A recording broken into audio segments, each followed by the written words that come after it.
Ok, alors on va faire notre première expérience. Donc, comme je le disais avant, pour le moment, on va supprimer cette ligne ici pour ne pas lever d'exception. On va redéployer l'application. Ça prend un petit moment. Voilà, il a redéployé. Et puis, si je viens dans mon navigateur, je l'ai ici. Donc, si je vais sur Front, on voit ici que j'ai un message qui s'appelle. Avant l'appel, j'avais 4 pneus. Dans ma base de données, maintenant j'en ai 4. Si je rafraîchis, on voit que le nombre augmente. Et puis à chaque fois ici, j'ai des valeurs qui sont différentes puisque j'ai différents objets qui ont été créés. Donc si je regarde dans ma base de données, j'ai pas de voiture parce que en fait dans le code, j'avais même pas persisté. Pour mon expérience, j'avais pas besoin de ça. Par contre, les moteurs, on voit que j'ai un moteur par commande client.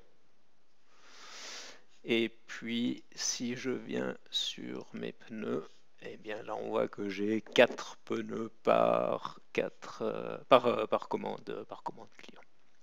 Donc ça, c'est ce qui se passe quand j'ai pas d'exception, quand tout se passe bien, la démarcation des transactions se passe.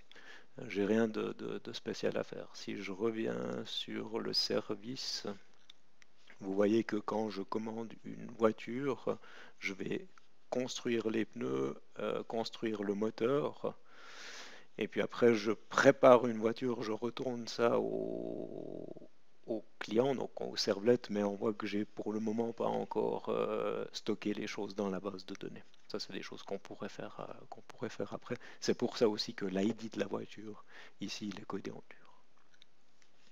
Alors, on va venir maintenant sur le stateless session bin. On va mettre cette ligne en commentaire. Et puis, on va... où est-ce que c'était donc? C'était dans la construction du moteur. Ici, je fais exprès, donc quand je crée le moteur, j'enregistre quelque chose dans la base de données. Donc là, j'ai vraiment ajouté un record dans la table moteur. Si on regarde l'ordre, je fais d'abord les pneus puis le moteur. Donc quand je vais arriver dans cette exception, j'aurai déjà rajouté les éléments dans la table. Et puis je pète une exception ici. Question, qu'est-ce qui va se passer? Bien, si je reprends mon schéma et si ce mécanisme est vrai, le servlet fait son appel, une transaction est démarrée, j'ai des écritures dans la base de données, et puis à un moment donné, j'ai cette exception qui est levée, qui est interceptée par le container, qui va faire un rollback, ce qui fait que je ne devrais pas avoir de moteur supplémentaire et je ne devrais pas avoir de pneus supplémentaires. Alors on va regarder si c'est bien ce qui se passe. Donc on va aussi aller regarder, si je reviens ici, pour le moment, ça tombe bien, j'ai juste 10 moteurs.